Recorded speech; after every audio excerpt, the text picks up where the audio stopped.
Hello! In this video I will show you how to set up VPN on Samsung Galaxy M16. So you have to start by opening your Google Play Store, then click on search bar and type in Turbo VPN and click search. Then select this application and click install.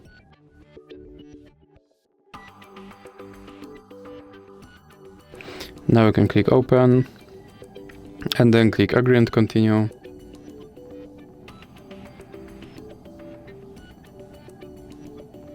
Now you can close this ad, then click allow and click consent. Now click on this button to start your VPN and click OK.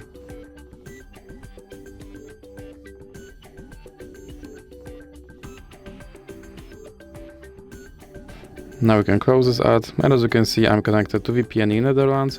So that's it for this video. If you liked it, please remember to leave a like and subscribe.